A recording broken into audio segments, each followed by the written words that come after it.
Chancellor मर्ज का भारत में स्वागत करना मेरे लिए विशेष प्रसन्नता का विषय है। ये एक सुखद संयोग है कि स्वामी विवेकानंद जी ने ही भारत और जर्मनी के बीच दर्शन, ज्ञान और आत्मा का सेतु बनाया था। आज चांसलर मर्ज की यह यात्रा उसी सेतु को नई ऊर्जा, नया विश्वास और नया विस्तार प्रदान कर रही है। चांसलर के रूप में यह उनकी भारत ही नहीं बल्कि एशिया की पहली यात्रा है।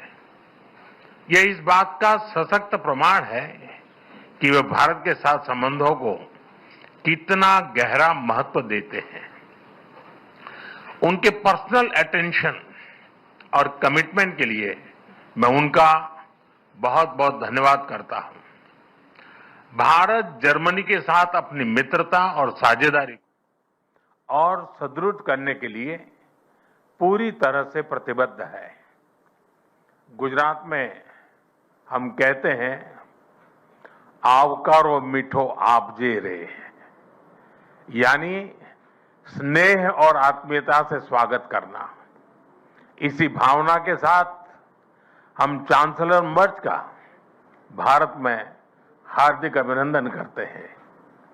फ्रेंड्स, चांसलर मर्ज की ये यात्रा एक विशेष समय हो रही है।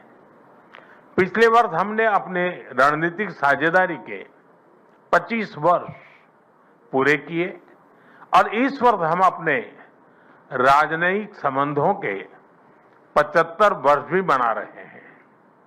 ये माइलस्टोन्स केवल समय की उपलब्धियां नहीं है, ये हमारी साझा महत्वाकांक्षाओं, परस्पर विश्वास और निरंतर सशक्त होते सहयोग के प्रतीक है।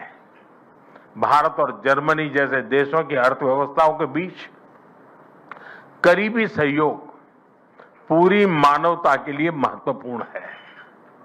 बढ़ते व्यापार और निवेश संबंधों ने हमारे स्ट्रेटेजिक पार्टनरशिप को नई ऊर्जा दी है। हमारा द्विपक्षीय व्यापार अब तक के अपने सर्वोच्च स्तर पर पहुंच चुका है और $50 बिलियन के आंकड़े को पार कर गया है। 2000 से अधिक जर्मन कंपनियां लंबे समय से भारत में मौजूद है। ये भारत के प्रति उनके अटूट विश्वास और यहां मौजूद अनंत संभावनाओं को दर्शाता है। आज सुबह भारत जर्मनी सीईओ फोरम में इसकी जीवंत झलक दिखाई दी। फ्रेंड्स, भारत और जर्मनी के बीच टेक्नोलॉजी सहयोग प्रति वर्ष मजबूत हुआ है और आज इसका प्रभाव ग्राउंड पर स्पष्ट रूप से दिखाई देता है। रिन्यूएबल एनर्जी के क्षेत्र में भारत और जर्मनी की प्राथमिकताएं समान है। इसमें सहयोग को बढ़ाने के लिए हमने India Germany centre of excellence स्थापित करने का निर्णय लिया है। ये नॉलेज, टेक्नोलॉजी एंड इनोवेशन का साझा मंच बनेगा। हम क्लाइमेट, एनर्जी, अर्बन डेवलपमेंट और अर्बन मोबिलिटी जैसे क्षेत्रों में मिलकर नई परियोजनाओं को आगे बढ़ा रहे हैं। ग्रीन हाइड्रोजन में दोनों देशों की कंपनियों का नया मेगा प्रोजेक्ट भविष्य की ऊर्जा के लिए एक गेम चेंजर साबित होगा। भारत और जर्मनी सिक्योर, ट्रस्टेड और रेजिलिएंट सप्लाई चेन के निर्माण के लिए मिलकर के काम कर रहे हैं। इन सभी विषयों पर आज किए जा रहे एमओयू से हमारे सहयोग को नई गति और मजबूती मिलेगी।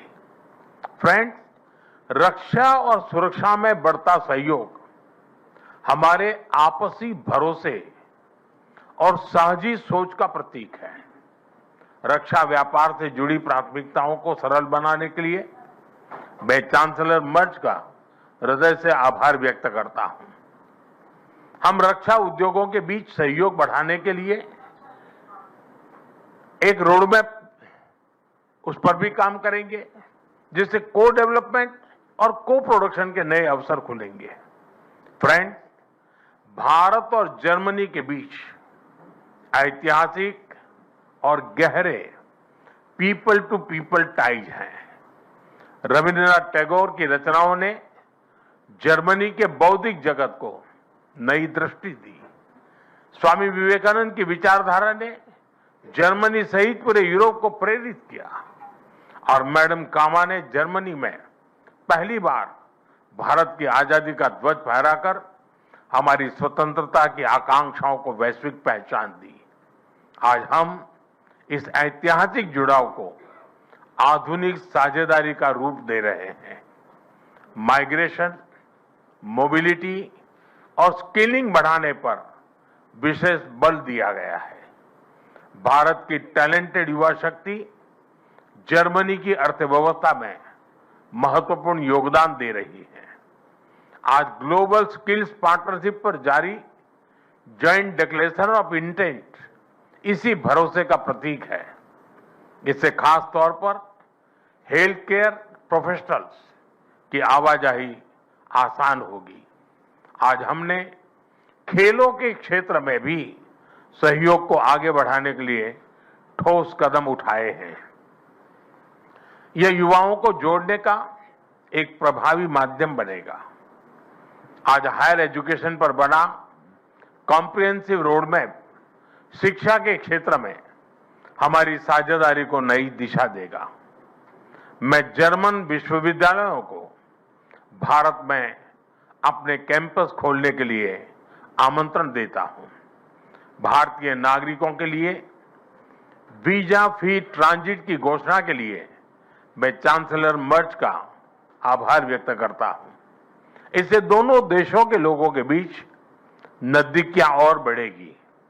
मुझे खुशी है कि गुजरात के लोथल में बनाए जा रहे नेशनल मैरीटाइम हेरिटेज कॉम्प्लेक्स से जर्मन मैरीटाइम म्यूजियम जुड़ रहा है।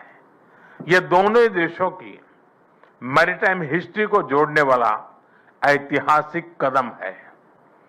ट्रेडिशनल मेडिसिन के क्षेत्र में गुजरात आयुर्वेद यूनिवर्सिटी का जर्मनी के साथ करीबी सहयोग रहा है।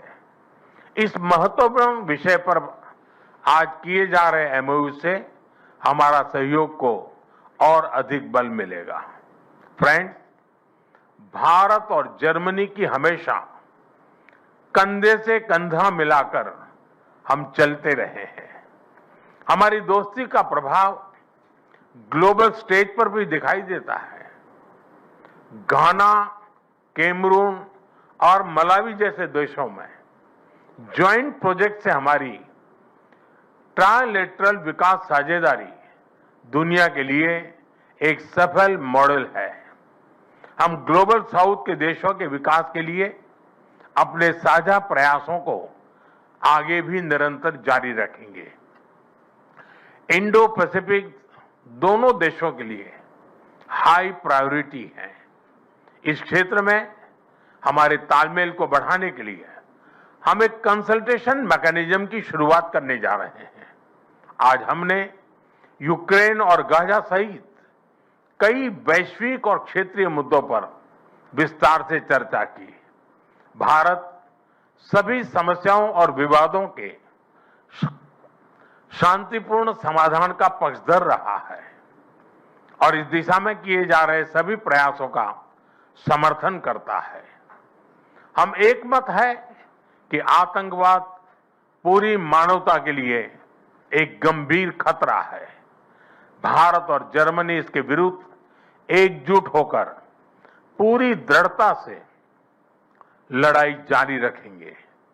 भारत और जर्मनी सहमत है कि ग्लोबल चैलेंजेस से निपटने के लिए ग्लोबल इंस्टीट्यूशंस में सुधार अत्यंत महत्वपूर्ण है। यूएन सिक्योरिटी काउंसिल में सुधार के लिए G4 के माध्यम से हमारा संयुक्त प्रयास इसी सोच का प्रमाण है। एक्सेलेंसी, 140 करोड़ भारतवासियों की ओर से मैं एक बार फिर आपका भारत में हार्दिक स्वागत करता हूं। मुझे विश्वास है कि आज की चर्चा भारत जर्मनी साझेदारी को नई ऊर्जा और स्पष्ट दिशा देगी। आपकी यात्रा, आपके व्यक्तिगत जुड़ाव और भारत के प्रति आपकी गहरी मित्रता के लिए मैं आपको हृदय से धन्यवाद करता हूं। दांके शोन।